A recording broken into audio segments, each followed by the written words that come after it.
শীতের শুরুতে বাজারে প্রচুর মেথি শাক পাওয়া যায়। মেথি শাক যে কত উপকারী সেটা আপনারা অবশ্যই গুগল সার্চ দিয়ে জেনে নেবেন। আসসালামু আলাইকুম, বাংলার রাঁধুনি রান্নাঘরে সবাইকে স্বাগতম। চলে এলাম নতুন একটি রেসিপি নিয়ে। আজ আপনাদের সাথে শেয়ার করব মেথি শাক কী করে আমি রান্না করি। প্রথমে এখানে বাজারের 1 আঁটি পরিমাণ মেথি শাক নিয়ে নিয়েছি। এটার শক্ত অংশটা গোড়ার ফেলে দিয়েছি এবং যতটুকু নরম ঠিক ততটুকুই নিয়ে নিয়েছি। ভালো করে ধুয়ে নিব, পানি ঝরিয়ে নিব। আর এখানে 3 পিস মাছ আমি খুব ভালো করে ভেজে নিয়েছি। আজকে মেথি শাকটা আমি মাছ কাটা বেছে রান্না করব। অনেক মজার এই রান্নাটা, যারা কখনো খাননি তারা অবশ্যই একবার হলেও ট্রাই করবেন। আর যারা খেয়েছেন তারা তো জানেন কতটা মজার। মাছগুলো ভালো করে কাটা বেছে নিব। অবশ্যই যে কোনো মাছ দিয়ে আপনি করতে পারেন, যে মাছটা ভেজে কাটা বেছে নেওয়া যায়। এভাবে সবগুলো মাছের কাটা বেছে সরাসরি চলে যাব রান্নায়। মেথি শাক কিন্তু ডায়াবেটিস রোগীদের জন্য খুবই উপকারী একটি শাক। চুলায় একটি প্যান বসিয়ে দিয়েছি। এই প্যানটাতে আমি মাছটা ভেজেছিলাম।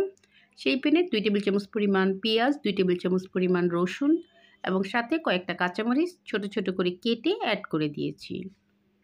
পেঁয়াজ, রসুন এবং কাঁচামরিচটাকে খুব ভালো করে ভেজে নিব। অবশ্যই লাল করার প্রয়োজন নেই, সফট হওয়া পর্যন্ত অপেক্ষা করবে এবং পেঁয়াজের কাঁচা গন্ধটা চলে যাওয়া পর্যন্ত। দিয়ে দিলাম লবণ এবং সাথে আরও অ্যাড করে দিলাম 1 চা চামচ পরিমাণ লাল মরিচের গুঁড়া, 1 চা চামচ পরিমাণ হলুদের গুঁড়া। 1 চা চামচ আছে, একটু কম কম দিয়েছি হলুদ এবং মরিচ। তারপর এখানে অ্যাড করে দিব কাটা বেছে রাখা মাছগুলো। যে কোনো মাছ এখানে নেওয়া যাবে, আমি আগেই বলেছি।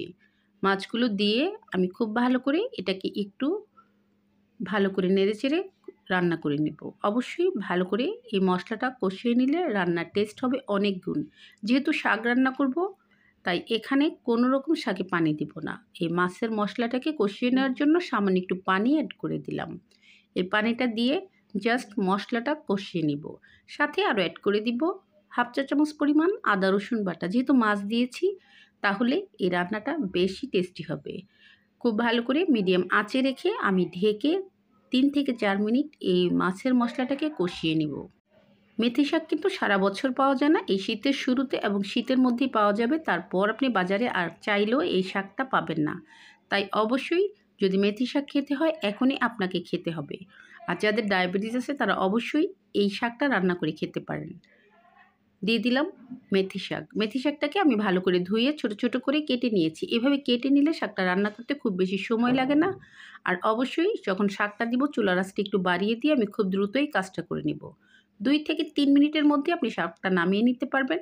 এর মধ্যে শাকের কালারটাও ঠিক থাকবে এবং রান্নাটাও কমপ্লিট হয়ে যাবে। দেখুন মাশাআল্লাহ, দেখতে কতটা সুন্দর হয়েছে, খেতে কিন্তু অত্যন্ত টেস্টি ছিল। অবশ্যই রুটি, পরোটা কিংবা গরম ভাতের সাথে আপনি এই রান্নাটা করে খেতে পারেন। চাইলে মাছ ছাড়াও রান্না করে নিতে পারেন। সেক্ষেত্রে পেঁয়াজ রসুনটা একটু বেশি দিবেন, খেতে অনেক বেশি ইয়ামি আর টেস্টি হয়। আমি এর আগেও কয়েকবার মেথি শাক দিয়েছি বিভিন্নভাবে রান্না করে, আপনারা চাইলে দেখে নিতে পারেন। আমি অবশ্যই ডেসক্রিপশন বক্সে লিঙ্কটা অ্যাড করে দেবো। একদম রেডি হয়ে গেল আমার আজকের মেথি শাক। দেখলেন তো কত অল্প সময়ে রান্না করা যায়। আর এই শাকটা অবশ্যই ধোয়া ওঠা গরম ভাতের সাথে অত্যন্ত মজার এবং অবশ্যই আমি বলবো এটা অনেক হেলদি একটি খাবার। আপনারা চাইলেই খেতে পারেন। অবশ্যই এই শাকটা আপনি যখন একবার খাবেন এই শাকের প্রেমে পড়ে যাবেন এবং শীতের অপেক্ষা করবেন কবে এই শাকটা বাজারে আসবে, যেটা আমি নিজে করি। কখন বাজারে এই শাকটা আসবে আমি অবশ্যই বাজারে দেখার সাথে সাথেই মাঝে মাঝেই রান্না করে খাই। আমার কাছে খুবই ভালো লাগে। যেহেতু এই শাকটা অনেকেই চিনে না, তাই বাজারে দেখলেই অবশ্যই কিনে একবার খেয়ে দেখবেন। এরকম অনেক রেসিপি আমার চ্যানেলে আছে, আপনারা চাইলে দেখে নিতে পারেন। আমি অবশ্যই ডেসক্রিপশন বক্সে কিছু লিঙ্ক অ্যাড করে দিব। যদি আমার আজকের এই হেলদি মেথি শাক রান্না আপনাদের কাছে একটুও ভালো লেগে থাকে, please like, comments and share করে দিবেন, সাবস্ক্রাইব করে দিবেন এবং পাশে থাকা বেল আইকনটি ক্লিক করে দিবেন। সবাই ভালো থাকবেন। ধন্যবাদ।